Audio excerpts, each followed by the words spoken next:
Welcome to the Dietitian Business Podcast. I'm Maggy Doherty, your host, dietitian, and business coach.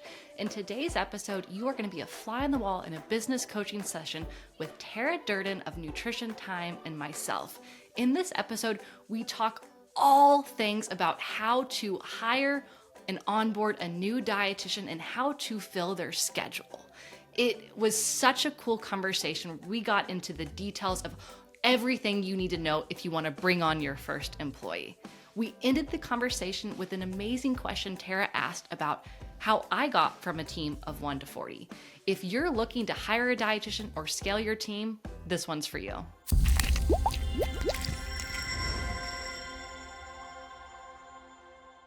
Tell me about your business. Ben, where are you at now? Where do you want to go?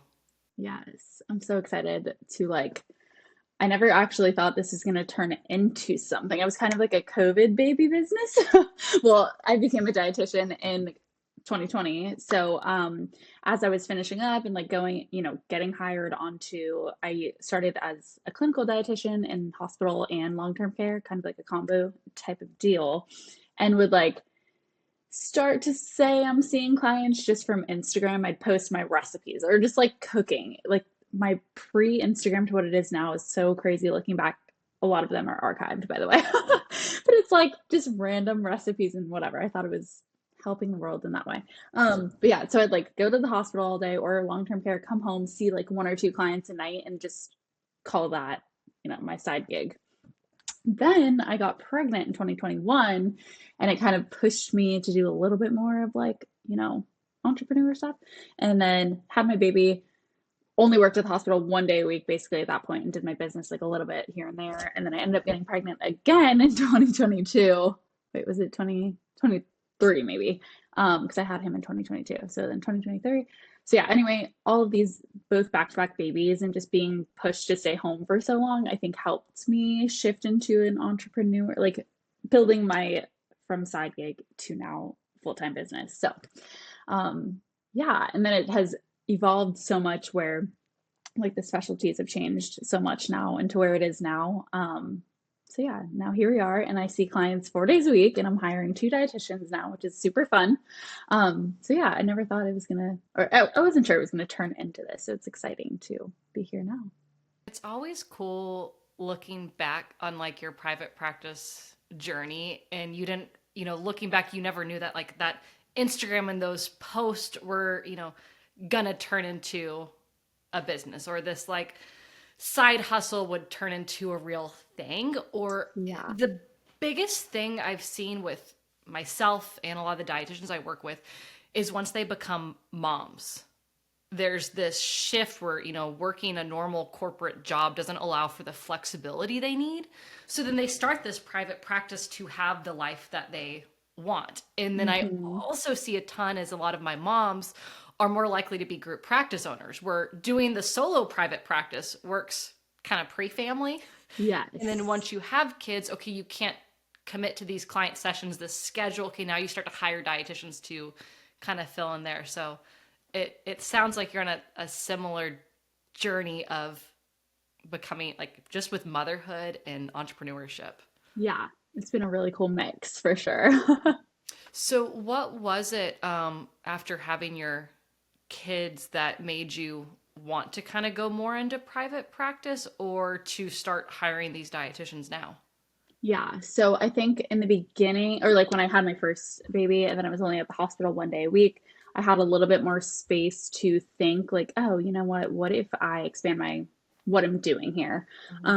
So even then I didn't realize that I thought I was going to kind of be still working at the hospital or, just another form of income. I think I still lived in imposter syndrome and probably still do 5 years later, but I think I was just stuck there for a little while and didn't actually believe that I could be here, but here is not exactly where I want to be now. Obviously, it's every step further you get, which I'm sure you have felt too, because you have multiple types of services you offer. I feel when you're there, you can see so far, oh, actually, I want to be there. When you were down there, you didn't realize you could, get all the way there, if that makes sense. But yeah.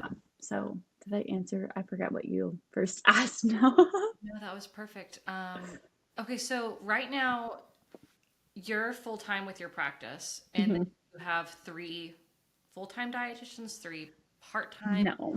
hiring them. Yeah, I'm hiring. So one of them actually starts next week and it's very part-time. And then the second one is going to start in August. So only two extra. I mean, not two extra, two additional dietitians to the team plus me.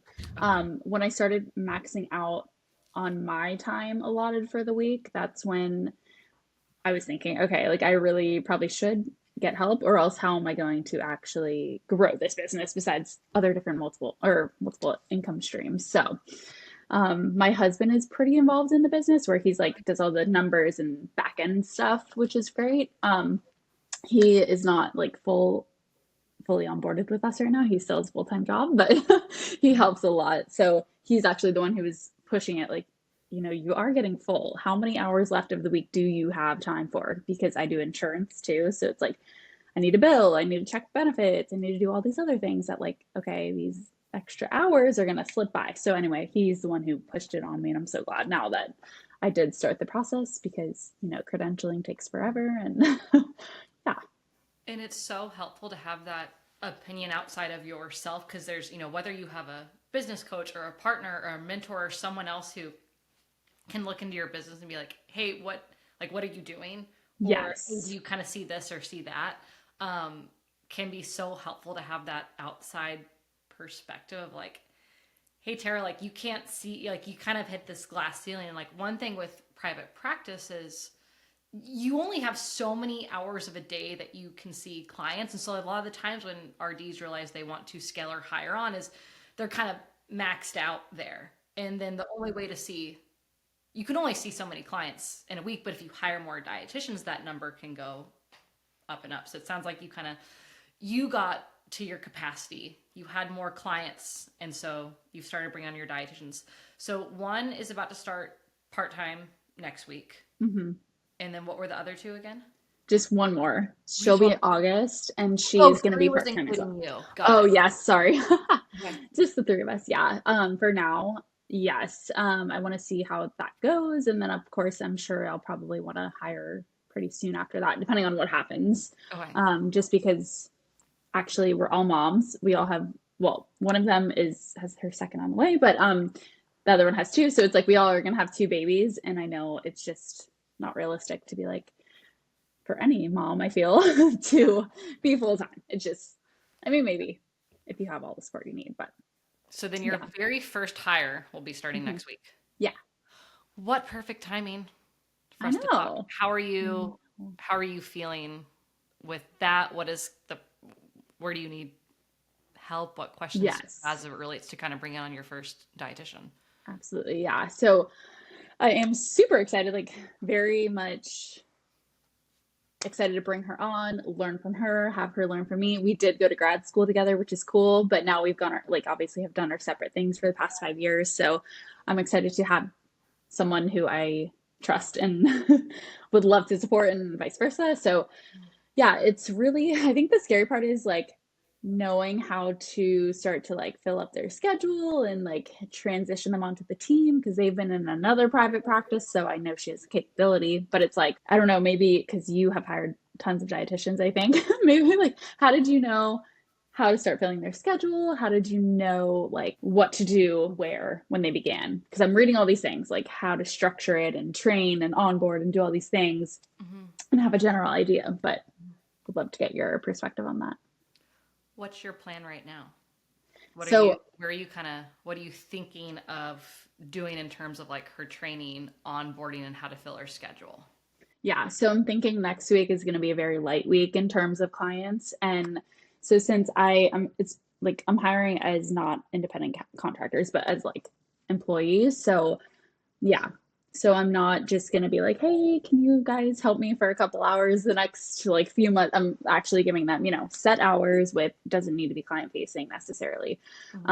So giving that a little bit of space there for next week to just go through like, what the practice looks like, what, besides in writing and talking on the phone, like, what does this look like on a real day, real week? I'm not expecting them to learn how to bill or anything like that. Of course, they can do that when they want and if they want, but more so they're just going to do client facing and then like contributing in other ways too, like however else we're going to market and blog and yada, yada, yada. So yeah, just thinking of like next week, maybe a couple client calls, if that, and then really just focusing on that, like operations, basically. Do you have a checklist of things you're planning to hit on with her, or is it in your head? It's like a random document, but I should actually organize that. I'm going to open up my docs right now and just make sure I make that into a checklist. Yeah. Yes, that's what I would recommend. And essentially, this is going to become your onboarding agenda or training template or protocol. Love that. A lot of times in private practice, you develop a policy or procedure after you realize you needed one. So you didn't have an onboarding policy, procedure, or document before now because you didn't need one. And so then it's like, oh, I'm hiring someone. Shoot, I need one. What I have found that typically tends to happen is, okay, you hire someone, you kind of make the checklist now. As you're going through the training, you'll realize, oh, shoot, I forgot to train them on how to document, or how to use tech equipment, or how to send an ROI in the EMR. And then as you touch base on things you catch during training, you add it to that document. And then every time you train someone, you may add something, you may take it away, you may start to organize it. But I'd say right now, since they haven't started yet, and we're talking right now, let's take that document and, maybe talk through like what all you have there, what could be missing, and some things I recommend that you do with onboarding. So what do you have planned so far? Yes. So let me scroll. I'm like, it's so many pages on here. So basically already have like her folder of like, the documents needed of like W4, I-9, employee handbook, policies. Do you have an employee handbook? Yeah. I made one Amazing. on Rocket Lawyer. So it is lawyer. Yes. Yeah. And then what else did I have? Something else that I had them sign in there. And then also like, thanks ChatGPT, RD credentials, licensure, professional liability, which which I've added them to my policy anyway, but it was just good to have it on there to remember. So anyway, gonna take her through like practice better. Okay. Because that's what I use. Also talking about like what I expect, company mission values, how I communicate, just talking through like those policies. This is just on my list. This is not in any order. But yes, I'm really glad we're having this conversation now. And then reviewing, the HIPAA training and stuff, I know that's required. So that's something that obviously we have to go through.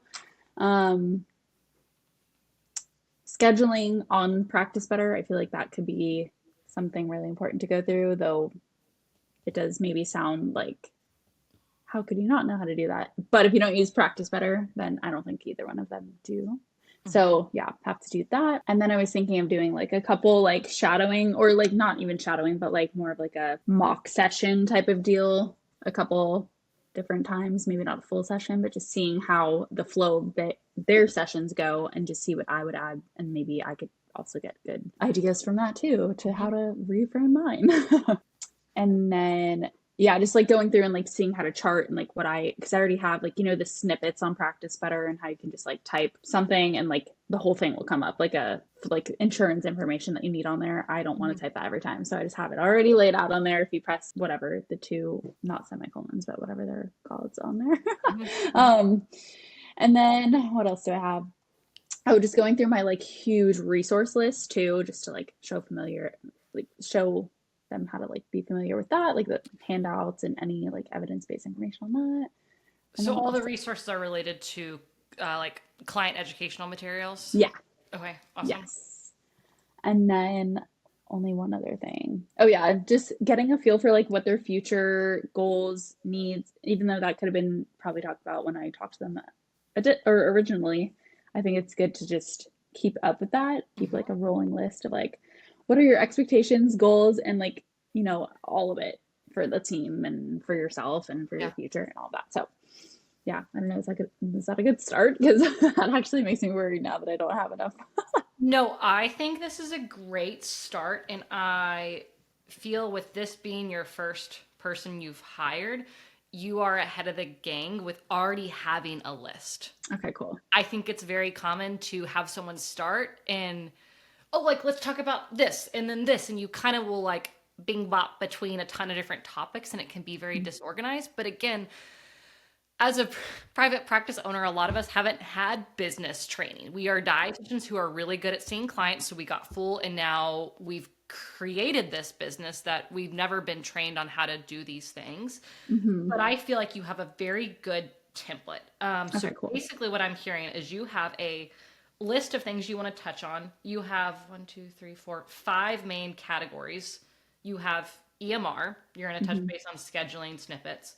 You kind of have a company overview of mission and values, training general with HIPAA, nutrition counseling with hitting on mock sessions, client education materials, and then like one-on-one touching base about goal setting. So I kind of hear the 5 categories. So I'd say, is this just kind of one long list? Yeah, it's like my document with like bullets, All basically. right, let's break it into 5 categories. Okay. So again, have EMR. So you can kind of have EMR as a title, and then are you doing this in Google Docs or just like Yeah, Google okay, Docs. so Google Docs, you can change it from bullet points to check marks. Oh yeah, I forgot you Change can it to check do marks, that now. and I just think it makes it really easy to like check, and then you Love know what that. happened. But I would do title EMR, and then like checkbox scheduling, checkbox snippet, and any of the other pieces that are related to EMR. Same thing with company, training, nutrition counseling, one-on-one. And then that allows you to hit on everything within one topic, where you probably will realize as we do this that you have something on EMR at the 2nd bullet point and then like the 7th one. And so if you went training like that, you'd end up bopping around. And this just, the less you bop around, the more time you save, and then the less money you spend of your own time and money training someone with you being more organized. Yeah, absolutely. Okay, I love that. Love that start.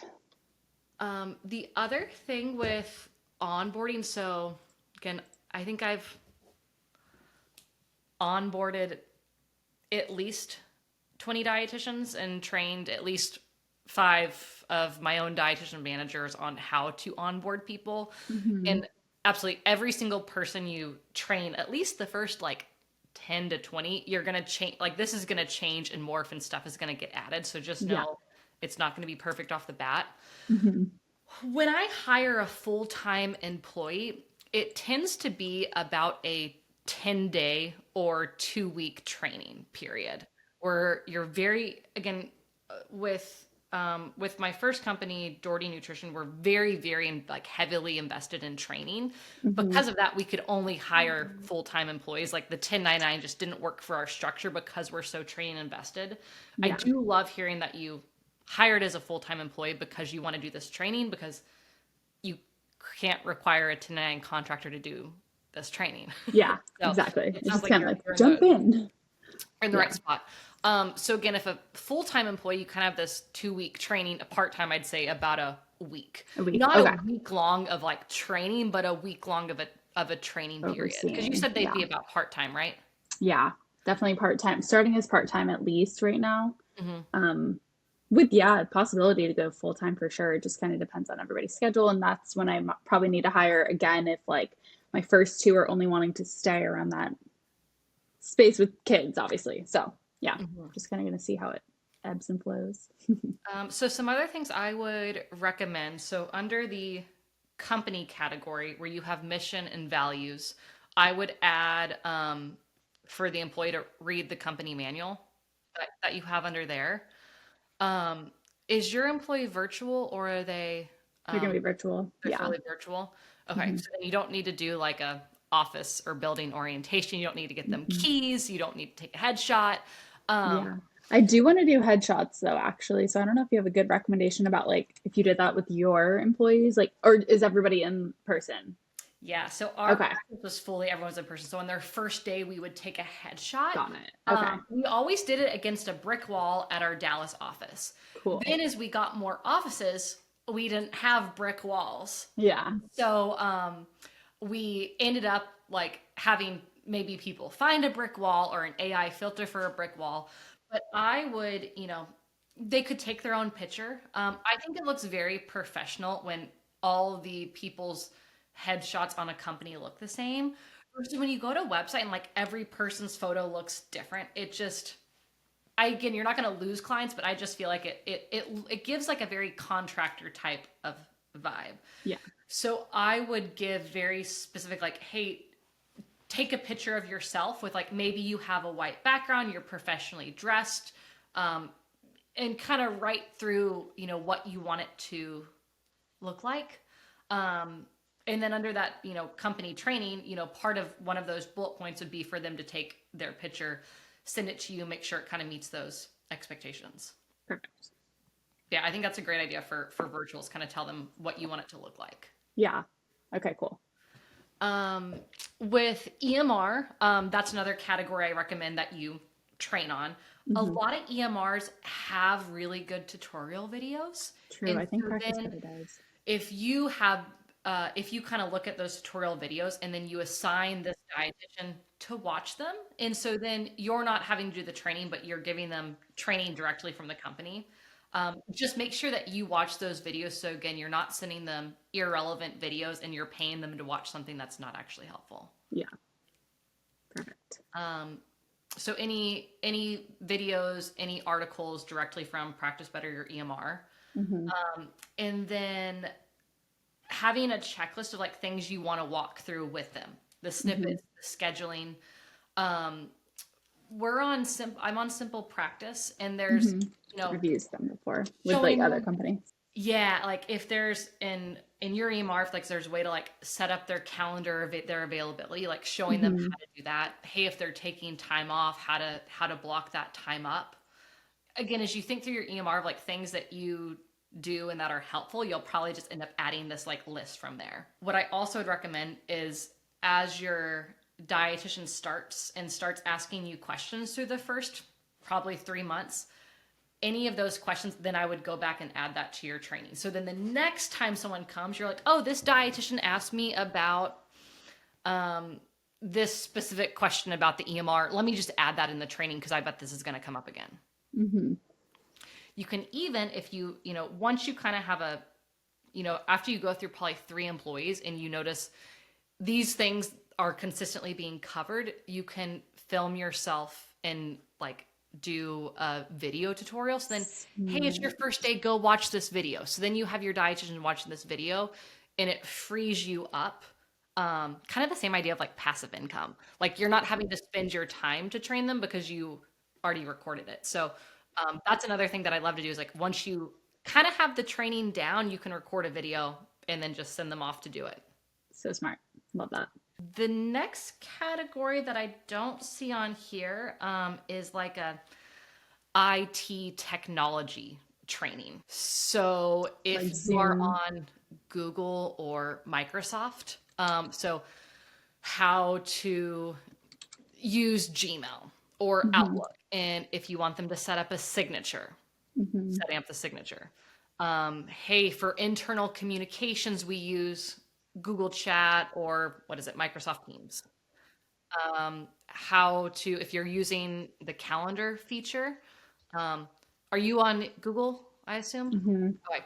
So then you're probably going to be using Google Drive, and that's where all your folders are. So then it's probably kind of goes along with that nutrition counseling training where you're showing the materials, but hey, here's what's in this folder. Here's what's in this folder, and kind of showing them how that works. So really just like an IT overview.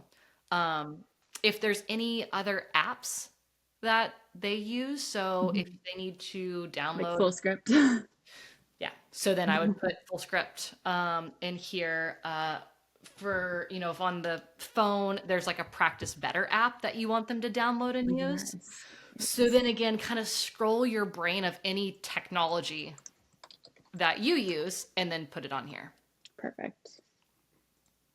I'm so glad we ended up meeting the week before you. Yes, I know. What timing? I was just like looking at my calendar. I'm like, oh, that day looks good. And I just picked it. Yeah. And then again, it's like, great, you didn't come with all these other questions because now we kind of just naturally went to what's most helpful. Yes. Okay, let's see what else.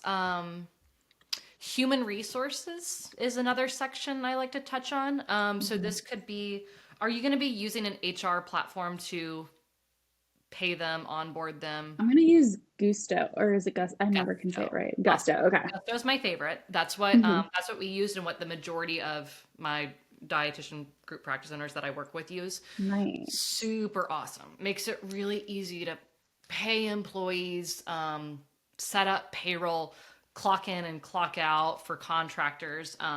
They have a ton of great forms on there. They also have an onboarding checklist. So Okay. I used to do onboarding through a Google Doc, the checklist that we talked about. And then I realized Gusto had one. You were able to assign tasks to certain people. So we could assign this task to this leadership RD, this task to this other person. So it kind of automates things. So you can kind of see, do you like doing the Google Doc checklist or do you want to put it into Gusto? Yeah, that sounds nice to have it all in one place. Yeah. So then Gusto, walking them through, hey, get set up on direct deposit. Here's how you submit PTO in Gusto. Here's how you do these things. So kind of walking through anything they need to know in Gusto. So that's kind of the main thing with human resources. Okay. And you could probably add HIPAA under there as like the training stuff. Just kind of combine like HR training, things like that. The next part, let's talk about nutrition counseling training. I like the idea of doing mock sessions, but I don't like doing mock sessions. Okay.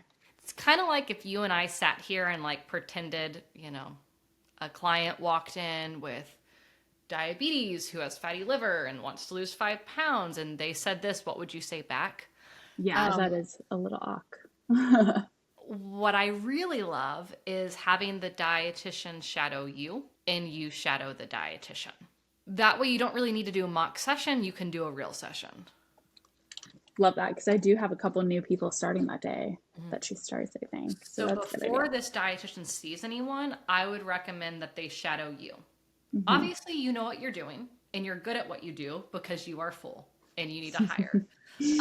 Generally, the owner of all group practices ends up being like the gold standard. They have great retention. They're a great counselor. And that's why they're able to grow this practice. So I love for them to shadow you. Usually have them shadow at least 1 to 3 initial sessions. Okay. Higher end, if it's a newer dietitian or they're struggling or they're very into learning. Less if they're a more experienced tenured clinician and you just want them to kind of see how the flow works. Then have them shadow between 1 and 3 follow-ups and at least 1 session in their field of specialty. So for example, if they specialize in eating disorders and you have someone with diabetes, someone with weight loss and an eating disorder client, you'd want them to at least see 1 ED with you. Since typically those specialties will have a different vibe to the session, or you may do things a little bit differently. So that's really my favorite thing to do is have them shadow initial, have them shadow a follow-up, have them shadow something in the specialty, and then have them start seeing clients and you shadow between 1 and 3. If the first session is amazing, that's all you need to do. If there's a couple areas of critiques that you have, then keep kind of shadowing until they improve on those things. Okay. That's such a good idea. Because I was thinking, I'm like, that is so awkward to just be like, tell me how you would approach this case, basically. Yeah, I love shadowing. And my favorite thing is when the dietitian shadows you, they're going to learn new things. And when you shadow them, you're also going to learn new things. I'll never forget, I heard dietitians just use different phrases and expressions. And I'm like, that's great. I want to use that. Yeah. So the shadowing isn't just to correct them and find things they're doing wrong, but it's for like both parties to learn. Yeah. Love that. Yeah. So that's my favorite thing to do with onboarding. So be shadowed, shadow them. And then once things are good, you let them kind of fly. Okay. So yeah, next week might not be like I'm giving her new people. It's more like she's kind of hanging out with me and then, yeah. Okay. You may want to make like a protocol or like a process, like expectations on how to conduct a nutrition counseling session. So really, if you just kind of document how you do it, like, hey, here's what you kind of need to do from the start to the finish. Obviously not locking them into doing the same exact thing that you are, but if you have certain things that you really want to happen and stay consistent to what you're doing, just kind of documenting that flow. You may not need to do it depending on how experienced your dietitian is, but just another idea of something you could train on. Okay, cool. In that section, you may also want to touch base on best practices for documentation. So if you have any templates that you use or things that you want to make sure are required in their notes, do you accept insurance? Yeah. All right, so then you likely are having to meet insurance documentation guidelines. So making sure they're aware, hey, you got to do X, Y, and Z. Here's the thing that need to be in all of your notes. I'm going to be auditing your notes during your onboarding once a week, once a month, once a quarter going forward to make sure these things are in your notes because insurance requires us to have it. The good thing is the first one, the one that's starting next week, she actually is coming from a practice that they did insurance-based stuff too. So awesome. Yeah. Awesome. You may also want to touch base on like no-show cancellation policy at this point. Yes. Best practices for care coordination, scheduling expectations is if you want them to always book reoccurring appointments, the frequency that you recommend for appointments, and just setting those expectations about anything related to nutrition counseling, client care at your practice. Okay. Then that gets us to the last section, which would be that one-on-one with them. So I love the idea of you having like a meeting where you're doing goal setting and, hey, what are what's your 3 to 5 year plan? Where do you want to be at this practice? What are things that are important to you? What are your motivators? And just getting to know them. Sometimes I'll have dietitians do personality assessments with their dietitians, which can be really fun. So whether you do like a Myers-Briggs, an Enneagram, you don't have to do that. It depends on if those things are important for you. But that can help you better understand like how to relate and speak to this dietitian, and can just kind of be fun to connect. Yeah. Touching base if there's any KPIs, key performance indicators that you're expecting. Hey, I expect you to see X number of clients per week. See them, this is what happens. If you don't, this is what happens.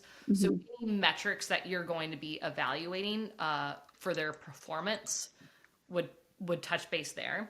Okay. And then I'd recommend putting in a note to touch base at, a 30, 60, 90-day review. So at 30 days, setting up a meeting to meet with them. Hey, here's where we're at with training. All of these things have been checked off. How do you feel like training's been going? What do you need from me? And then you giving them that feedback as well.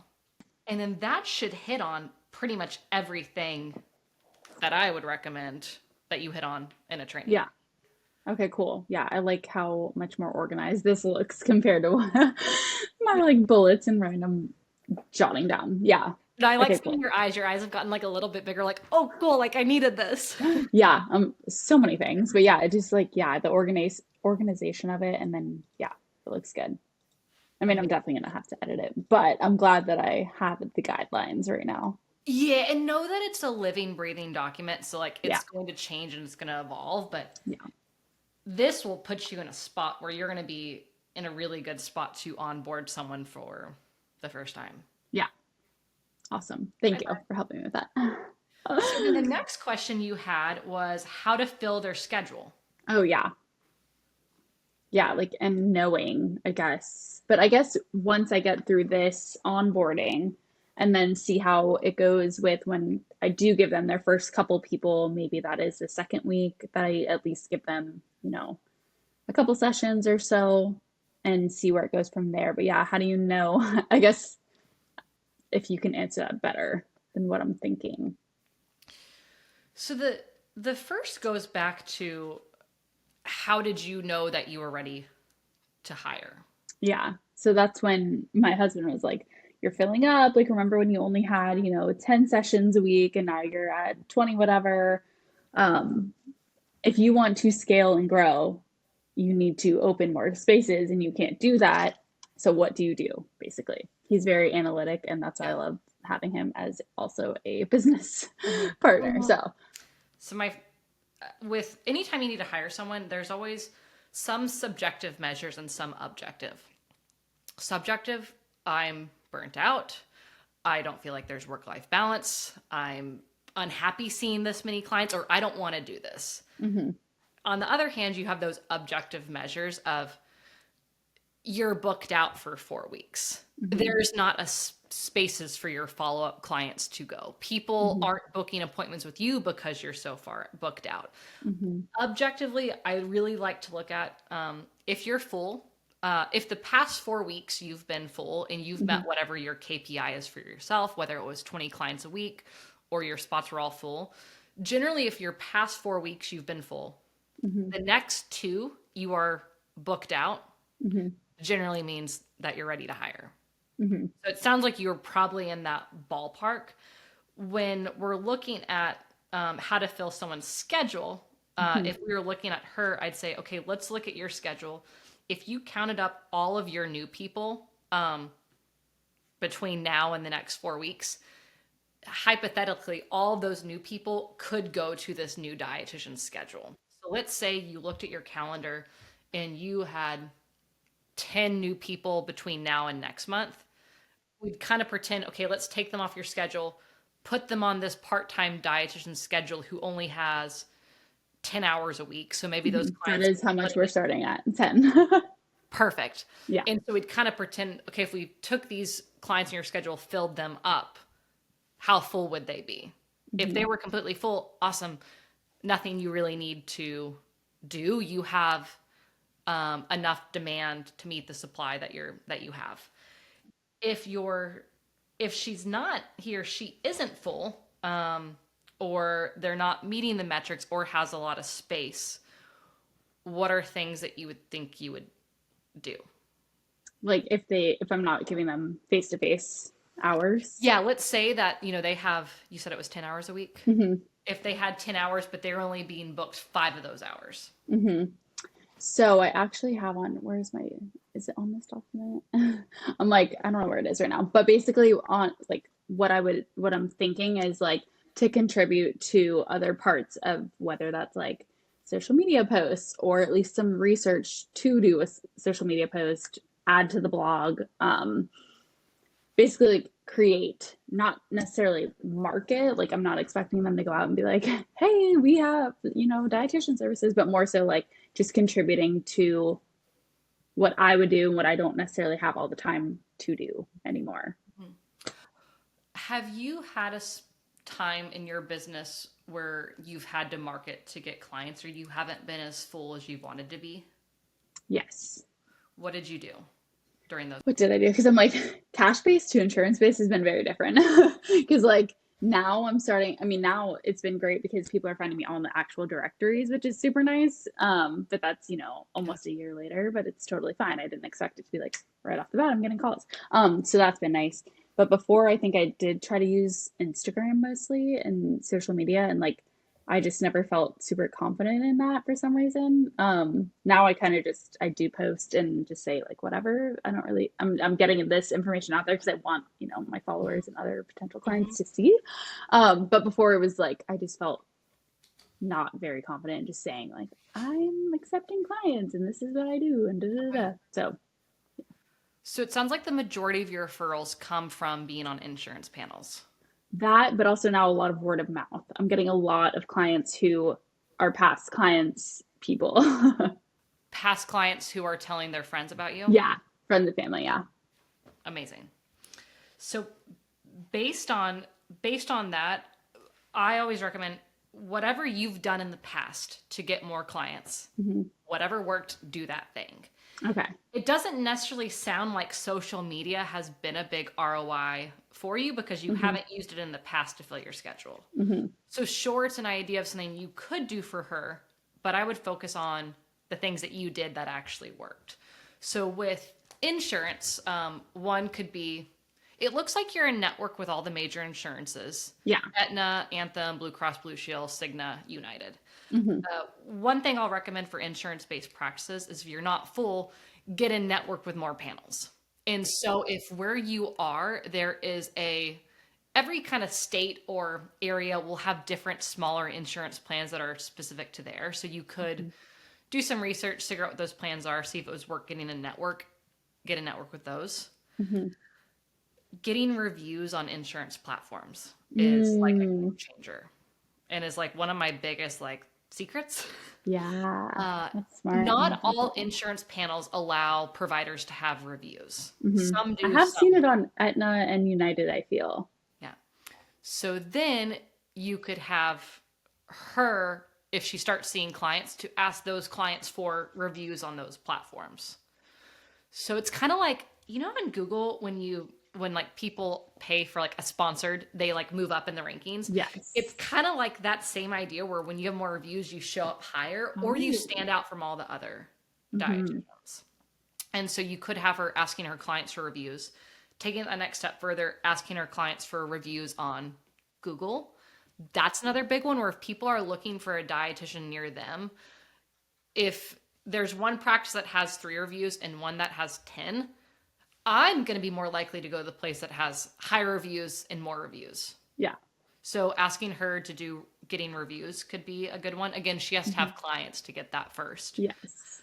And then word of mouth, you could give her like a bonus for like every client she personally brings on to your practice. You give her, you know, a $20 bonus.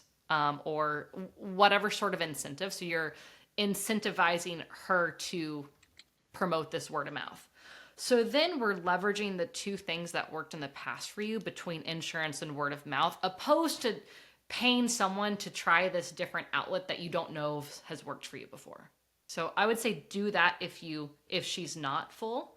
But it sounds like you're in a spot where I feel like she can get full, and then if and you can run different promotions, or maybe you do an email newsletter to all of your clients and they're entered in a $100 Amazon raffle if they refer a friend, or if they, you know, some sort of refer a friend marketing strategy could work well. So you could have her develop the newsletter that does that. True. Yeah, I feel like that's really what I want to focus on more, is like getting a bigger email. I mean, my email list has grown luckily because I do events a lot, like free events and, you know, just word of mouth stuff that way. So I have like a bigger email list than I used to. And it's still only like 240 people, but I feel like it's better than what I used to do, like 10. So that's why I really want to focus on that and like growing that, because, you know, I'm sure you've probably heard it and said it, like you own your email list and you don't own your like social media platforms. So LinkedIn's also another one I want to start to get into more too. But yeah. And I think another, you know, instead of her doing social media, creating email newsletters or campaigns would probably be a better use of her time. Yeah. Again, I think social media has a time and a place, but I feel like a lot of people in this day and age feel like we should be on social media because everyone else is on social media, but it's not. Social media for me in private practice is about nurturing the relationship between existing clients between sessions. So then someone loves to see dietitians at Nutrition Time because in between they get these cool blog posts or social media posts about these recipes or whatnot.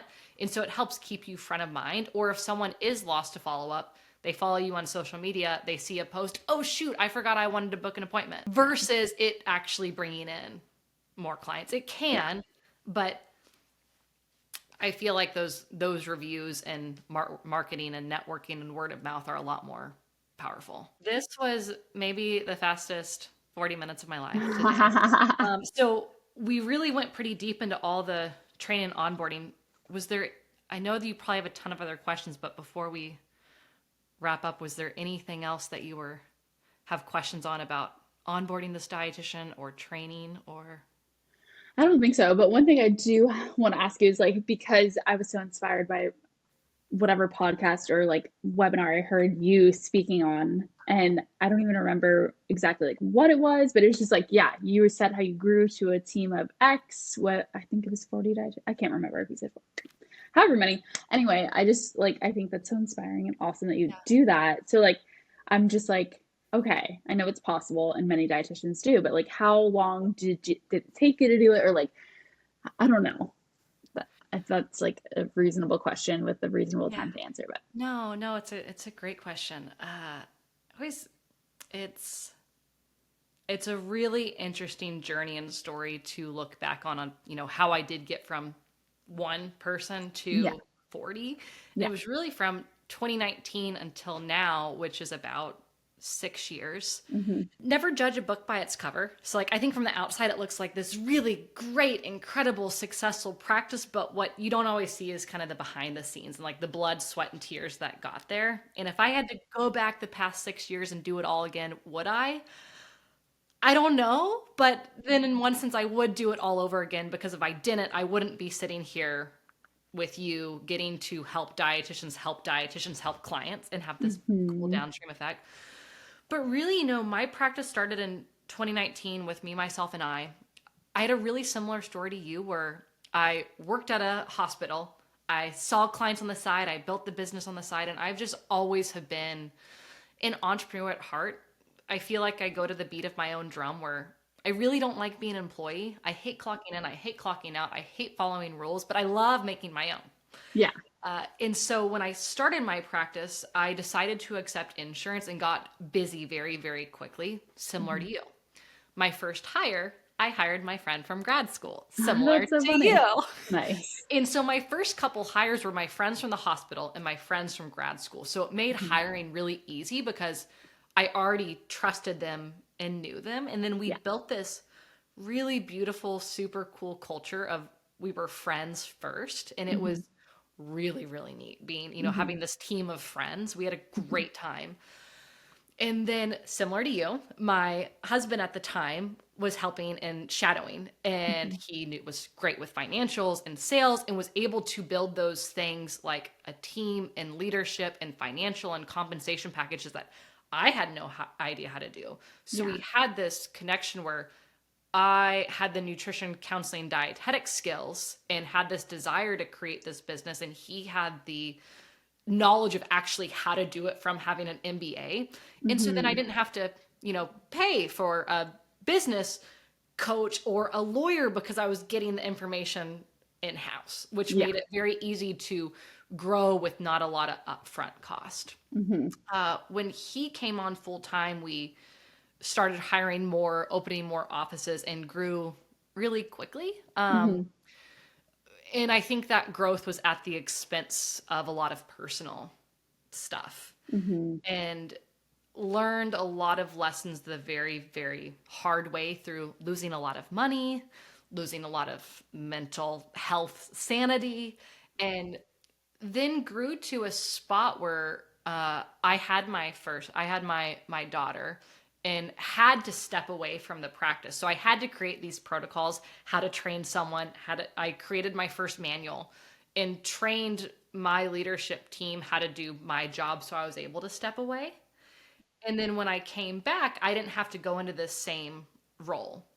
And then I ended up stepping away later. I just felt not very fulfilled, not very happy. What made me feel alive was doing the website, seeing the clients, managing the dietitians, and my role got outsourced, Yeah. which in business, you need to be able to pull away the owner or else it's not a business. Yeah. And it became this like very bittersweet thing where I was replaceable, which a business, the owner has to be replaceable to be a business, but it just Yeah. didn't feel right for me. And I realized I got a lot of my joy from being an entrepreneur, being the one to kind of do all the things with my feet on the ground. And so Mm-hmm. I ended up stepping away from my group practice and starting this new company where I am the only employee and I get to do all the things. I get to manage the website and marketing, figure out things out. And I'm so much more fulfilled again, getting to be an entrepreneur and do those things because I feel like the little company I started became an actual business and company. And then I just wasn't in the headspace or place that I wanted to be. So now I kind of restarted. So Okay, that's nice. that's And that's kind of with your business coaching is what your newer baby yeah. is. So Okay. my new baby, all of my clients are dietitians, which I may be biased, but I love working with you guys. Everyone shows up on time. Yeah. Everyone's prepared.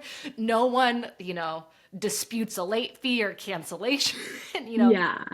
Not that I ever I charge love anyone that. those anyways, but no, it's really fulfilling. I feel like just like the shift, but again, I don't feel like I'd be here if I didn't go through the pains of growing from a team to 1 to 40. Yeah.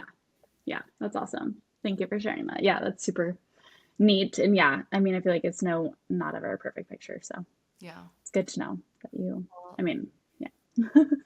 I loved hanging out with you today. I'm so Yes, thank excited you. for your dietitian to start next week and Thank you. hear how it goes. So thank you so much for hanging out with me. Yeah, thanks for having me. This is so fun and learned so much. So thank you for that. Well, good luck, Tara. Thank you.